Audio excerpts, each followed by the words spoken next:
So the question is, will I get screwed if I sell to an investor, right? That is a question that I hear a lot. People believe that when an investor comes and buys the house, you are getting ripped off. So let's explain what is going on here. If you're selling to an investor, I only recommend that in a situation where you do not where you're not able to, for whatever reason, we'll go through some of those reasons soon, able to sell this on the standard way, which is listing with an agent on the multiple listing service, on the MLS. Now, no one's getting screwed here. This is a completely voluntary transaction. What happens is you are going to give up some of your money for the certainty and convenience that an investor provides. So what that means is that an investor, a good investor, myself one of them, and there are several others, and I can give you a list of good investors. Maybe I'll do a video on that, like other investors that you should sell to if you don't sell to me. An investor is going to give you a price, and that price is not going to change, right? I'm not going to bring an inspection person in there, an inspector. I'm not going to bring an appraiser in there.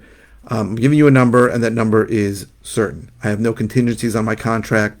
If you sell it on the standard method, any contract you use is going to probably have a mortgage contingency in it, which is a get out of contract free card. So it's happened to me many times, unfortunately, through the years where I've gone into contract to sell a property, and 2 to 3 months later, the buyer stepped out and said, I got denied, and got out of the contract.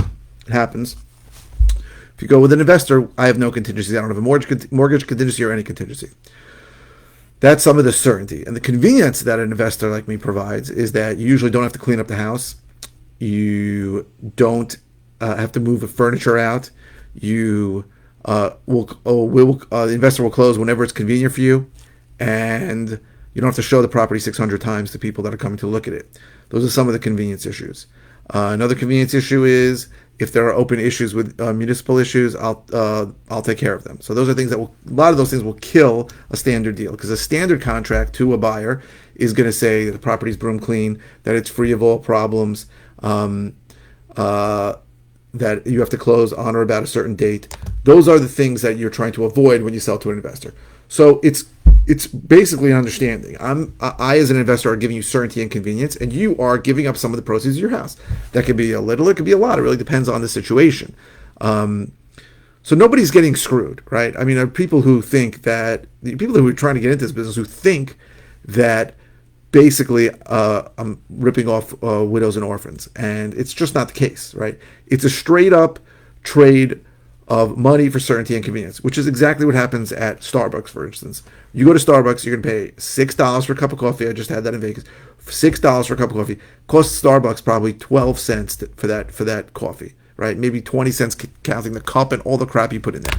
So you could say you're getting ripped off, but you're not, right? Because you know when you go in there, it's going to be there, right? That's certainty and the convenience of not having to grind the beans, buy the beans, whatever the hell else you're going to do, froth the milk, buy the cups and all that crap, and you're going to pay what really is an exorbitant amount, absurdly ridiculous when you think about the markup on it, for the certainty and convenience that it provides. You could easily make your own cup of coffee, right? You could easily buy the equipment, assuming you can afford it, the equipment to make that coffee. But it's a pain in the ass, and you don't want to clean it, and you don't want to deal with it. So every single transaction in a capitalist society should be voluntary, and it is always a trade of money for certainty and convenience on some level, right? You can go build your own chair if you want to, but you're probably going to go to a furniture store and buy a chair. You're going to pay a ridiculous amount of markup on that property based compared to what the actual raw materials cost, right? But you're not getting ripped off. It's certainty and convenience. You know the chair, there's going to be chairs there, and the convenience. You don't want to build it, or you don't know how to build it. You don't want to learn. So that's fine. And that's exactly what happens when an investor buys your house, right? That you are trading some of the proceeds of the house for the certainty and convenience that an investor provides. Now, will I say that there are certain times that you might agree to a price with an investor when you could have got him up a little? Possibly. But in general, what I find is the good investors, and I know all of them in Long Island, are all going to be in a similar area. We're using the same calculations. We're using the same information. And most of the time it's going to be similar. And again, I have no problem sharing with you competitors of mine who will come to your property and give you another offer, right? There are good people out there. Now, there are also bad people out there. There are people who don't have the ability to close on the property. Those are the people you need to be careful of. The easiest way to figure out who's who is to ask for proof of funds. That's it, right? And whether the guy's going to give you actually something from a bank that shows how much money he has in there, or whether the guy's going to give you a letter from some lender that says he's approved to borrow. Approved to borrow does not mean proof of funds, right? That does not count for anything because lenders can change their mind and lenders can easily say, I'm not lending you as much as you want on this property. Also, almost all lenders are not giving you 100% of the purchase price. They're going to lend you a percentage of it. It means you have to come up with some of that money. If the guy is showing you a letter from a lender, I would ask him to show me proof of funds for the part that he's not borrowing. So that'll easily differentiate the real buyers from the losers out there. Now, the people you want to deal with are the people that can close. Now, why? Why do you want to deal with somebody who can close? Because if somebody's dependent on a lender, as I just said, anything can happen, right? The market, we may enter into a market crash soon, right? Crazy things going on today, Russia invading Ukraine, markets, 13, 14 years into an upcycle. Things are due to go correct. I don't know how much, I don't know when, I don't know for how long, but that could happen. So if you get a guy who is dependent on a lender and lenders just completely left the market in 2008 and 9, I was in the business at the time, and I can tell you that even commitments that were given for hard money were completely pulled off. Sorry, we have no money to lend. Goodbye. There is no recourse for a borrower who doesn't have the funds to close if he can't get his lending in place. There is none. He can't go sue the lender because you gave him a commitment. Sorry, it doesn't work that way. It was like, goodbye. Sue us if you want, but we don't have any money to lend, right? Because even the lenders usually borrow from other people, and those people weren't lending them. So the real way to find out if somebody really can close is to ask for proof of funds. So if anybody wants to ask proof of funds from me, I'm happy to show proof of funds. And I still may borrow, right? Even if I have the money, because I may borrow, because if I want to continue doing business, I can't just use up all my money. But at least you know that I can close, and I'll be happy to show you, give you a couple of other people that are good in this business who can close who can actually close with their own funds if they need to. So the answer to the question basically is no, you're not getting screwed. This is a voluntary transaction. You are, without a doubt, trading some of the proceeds of what you could get. In some cases, you really have to sell to an investor, right? There's no way that anybody else can. If your property is not mortgageable, you can't list your property for sale with a realtor. You need to sell it to an investor. But if your property possibly can be sold on the open market, listed with an agent on the multiple listing service, then you may want to sell it to an investor anyway because of the reasons I said before, the certainty and convenience that an investor provides for you.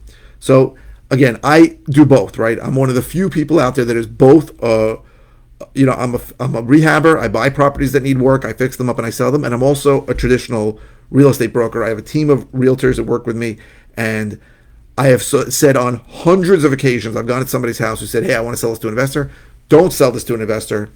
You have somebody to list it with them, or list it with me, because you're leaving too much money on the table. I've said that hundreds of times, and I've also gone into situations where I've said that to somebody, don't leave money on the table, and they said, no, I want to be out of here in 3 weeks, for example, or I need the certainty of getting into contract when I don't know where I'm going to yet. So that's happened to me. So I've absolutely gone into properties where I thought we were going to be listings that turned into properties that I bought, and I've absolutely gone into properties that I thought I was going to buy that I ended up listing. So I do what's in the best interest of the seller. Listen, I'm going to be perfectly straight with you. I usually make more money when I buy a property, fix it up, and I sell it than when I list it.